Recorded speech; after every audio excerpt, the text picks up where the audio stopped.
Hello, Nia Hamm. How are you? I'm doing well. How are you, Roifield? I am not bad also. Um, the topic of your podcast is somewhat timely considering the events happened 99 years ago. My podcast is called Black Wall Street 1921. It's about it's about history and events related to the Tulsa Race Massacre of 1921. So I launched the podcast in February. It's a limited series podcast. I've got 11 episodes out now. So I've only got a couple more to do before the whole story is told. But what I do is I go back to pre-statehood of Oklahoma to the 1800s, and I talk about all the factors that led up to the events that happened on May 31st, 1921. And then I talk about the ramifications in the decades following. And it's quite a story, I have to say.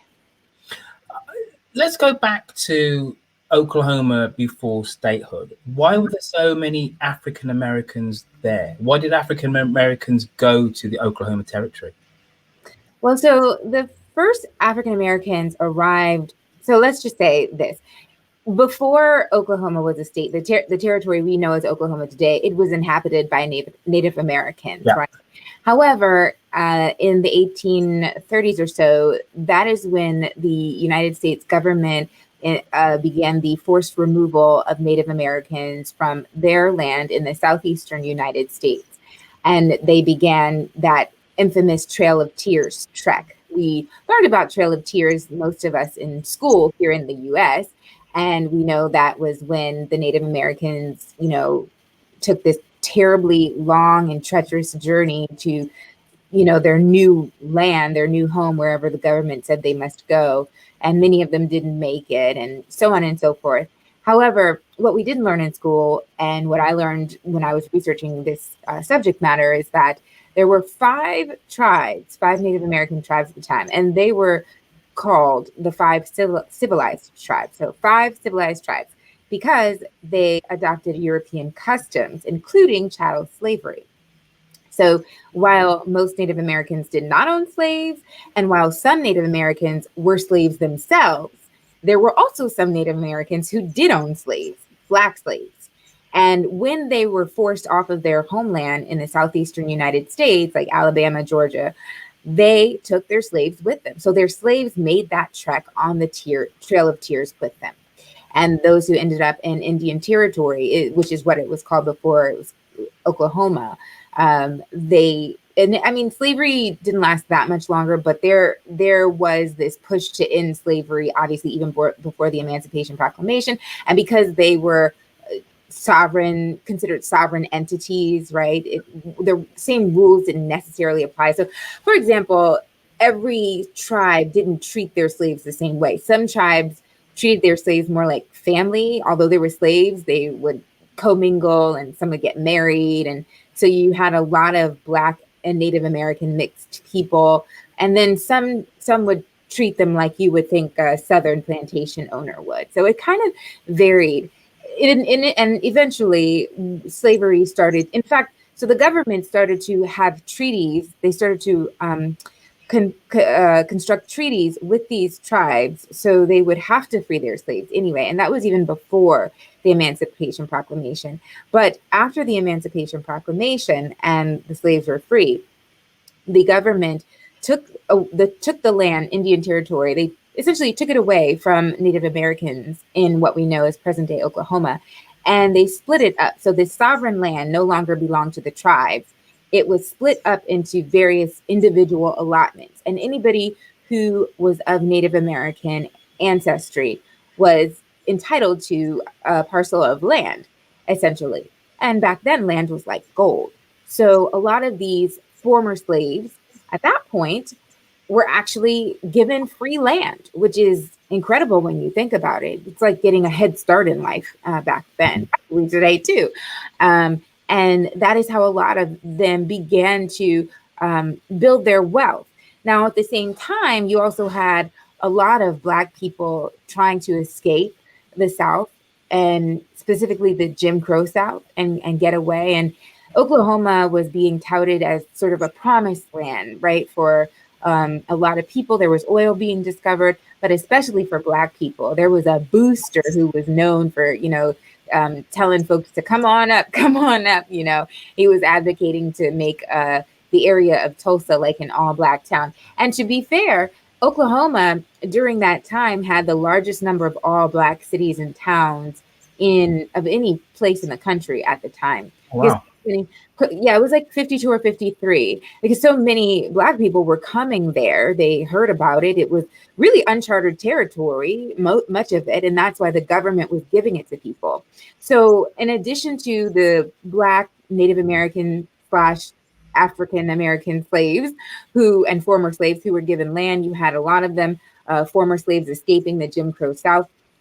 And you had what the government would do is they would call it land run. So during a certain time of the day, literally you'd run into the territory and stake your claim. And wherever you put your fork down or whatever, that was the land, that you had. And they did that for everybody, not just, Black people. So it was quite an interesting time. But obviously the idea was to develop the land and they needed people to do that.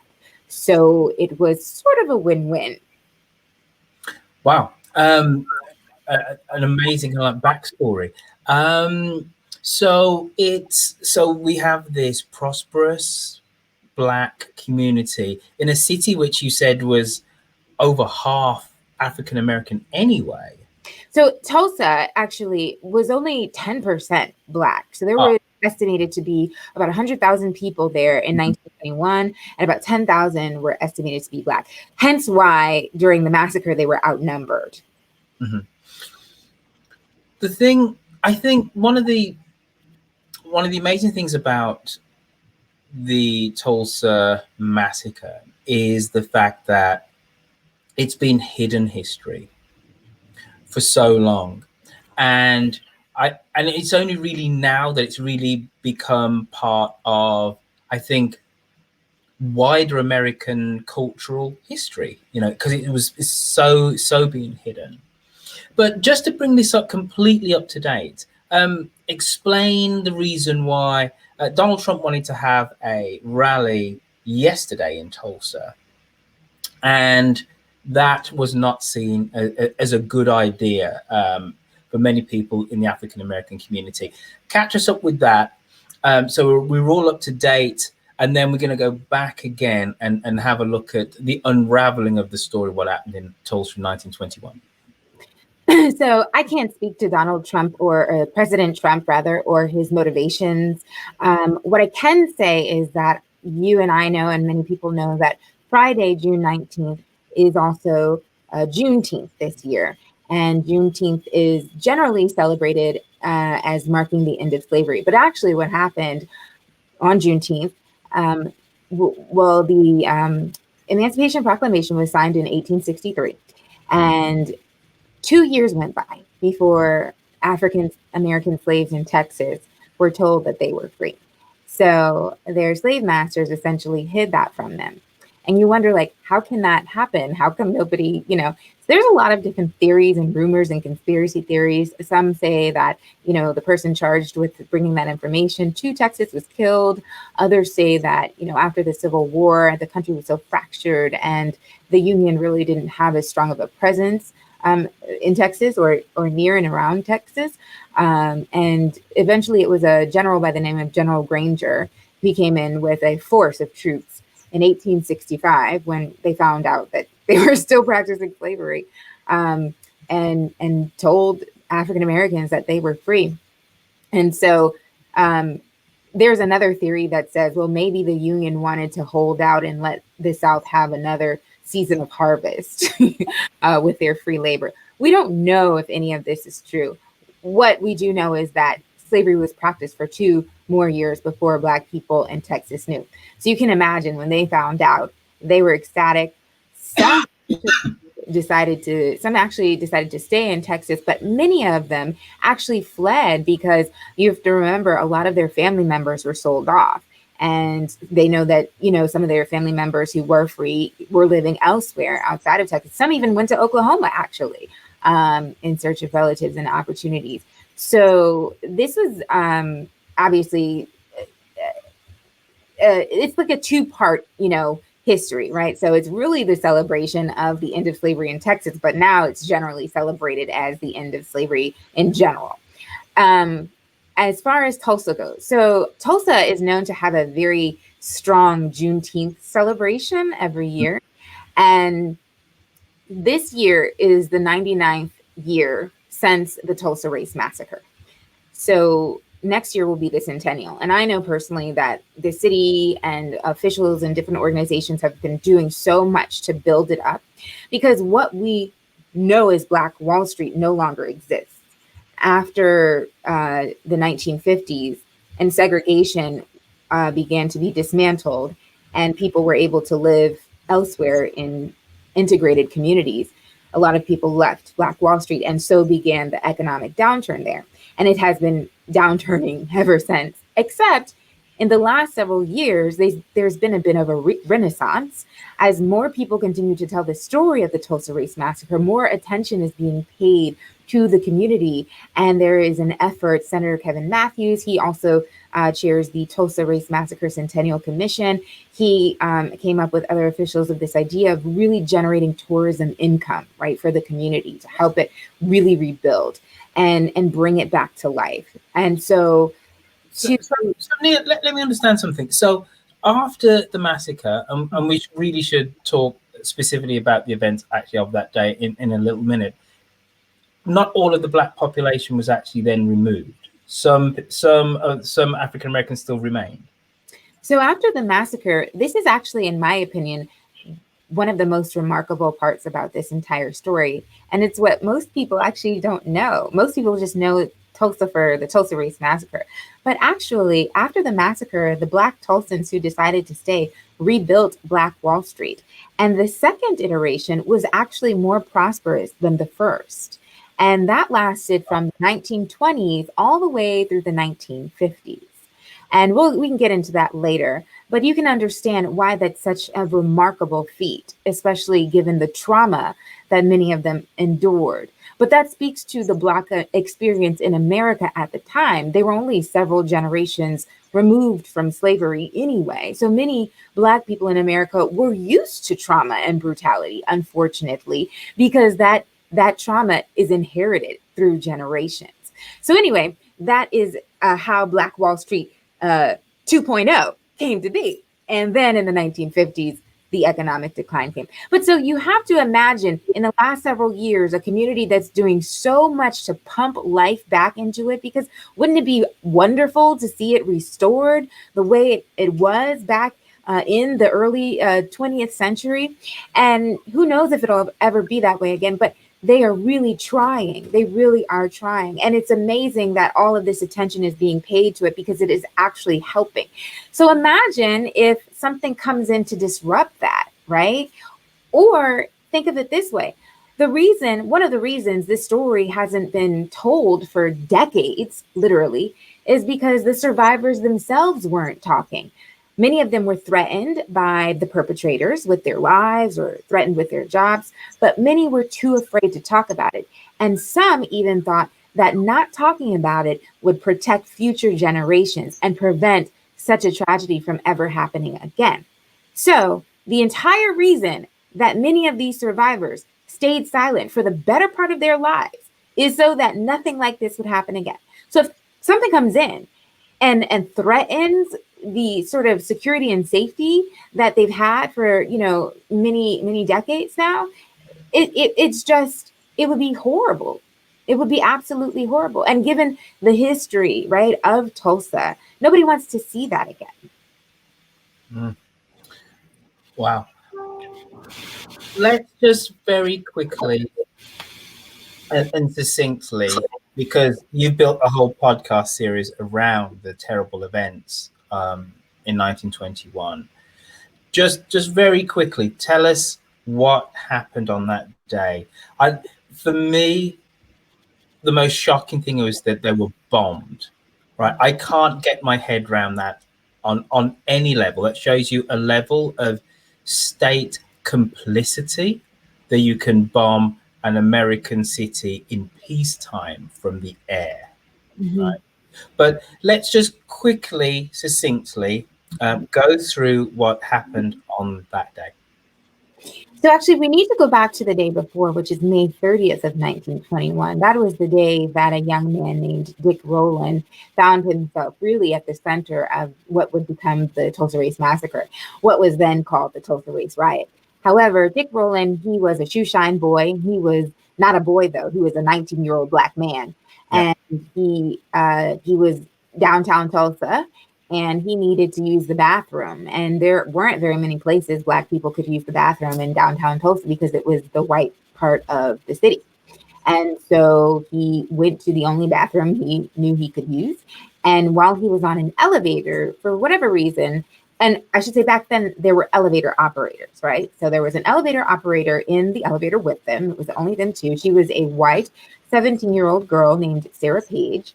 And while they were on the elevator, for whatever reason, it jerked, and he lurched forward because of the sudden motion of it, and she screamed. And so it's not clear if she accused him of assaulting her, but we do know there was a clerk nearby who ran to her rescue and accused Dick Rowland of assaulting her. But before he could even accuse Dick Rowland to his face, Dick Rowland fled because he knew that any implication that he might have even done something like this would get him killed. And so, because he wasn't there to defend himself, the narrative just grew and grew and grew. And then word spread throughout town that, oh, this Dick Rowland, who many people called Diamond Dick, he assaulted this young white girl just trying to go to school and make a living. And eventually he was arrested and taken to the jail in Tulsa and held there. And then the next day, a lynch mob formed outside of the jail. So this is May 31st, 1921. And it grew and grew and grew and grew. Now, for context, we have to understand 1921, what's happening in America? Well, lynchings of Black people have become extremely prevalent. Initially, lynchings were used on white and Black people a lot of times. But after, the early 1900s, you have minstrel shows and all of these different really racist forms of entertainment and narratives forming around Black people, especially after they were freed. This narrative of, Black men assaulting white women became almost obsessive in some people's minds. And so you had many different lynchings of Black men who were accused of assaulting white women. And most of the time, we know that just wasn't the case. You also had 1919. It was dubbed the Red Summer of 1919, because in 1919, between the spring and the fall of that year, there were no less than 25 also race riots, massacres, mob-inspired violence, you name it, targeting Black communities who, again, were we shouldn't call them race riots, and should we? We say what they were. This is white communities attacking Black.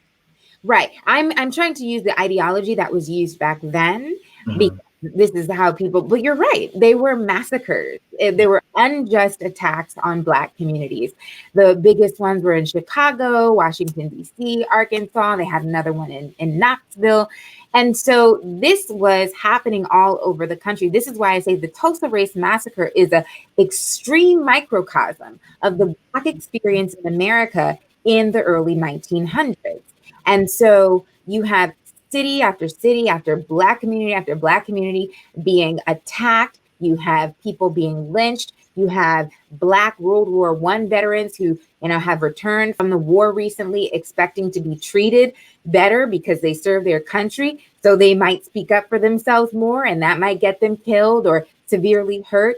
All of this happening, something was bound to boil over, right? And the year before the Tulsa Race Massacre, a white man who was accused of murder in a nearby town in Oklahoma was dragged from his jail cell by a lynch mob and lynched. So naturally, the authorities in Tulsa were very afraid that this could happen again to Dick Rowland. So they barricaded him inside of that jail. There's some information. We know that the chief of police and some law enforcement officials had contact with some of the Black male leaders in Greenwood. Greenwood is the district in Tulsa that we know as Black Wall Street. We know there was some back and forth. Some law enforcement officials assured Rowland would not be lynched, but the Black people didn't believe it. So several groups of them went to the courthouse just to make sure that he wasn't going to get killed. Some of them were armed. And this really, now you have to imagine there's thousands of white people outside the jail at this time, and there's not that many Black people.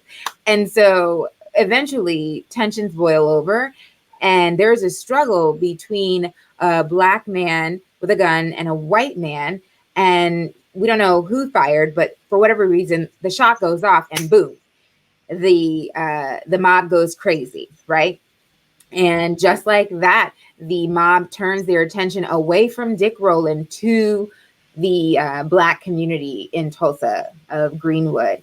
And they went into the community. And of course, you've got people who are totally unaware. Now, there have been some rumblings throughout the day because some of the contingent of the community did go to the courthouse to see about Dick Rowland. But most people are carrying on with their business. It's business as usual.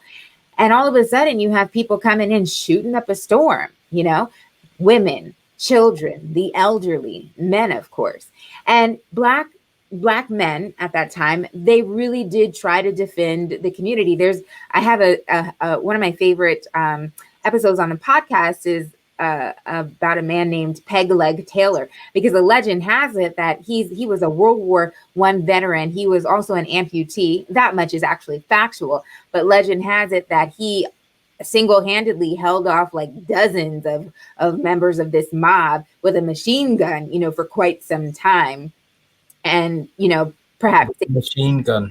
It just the level of violence and the arms used just beggar all belief.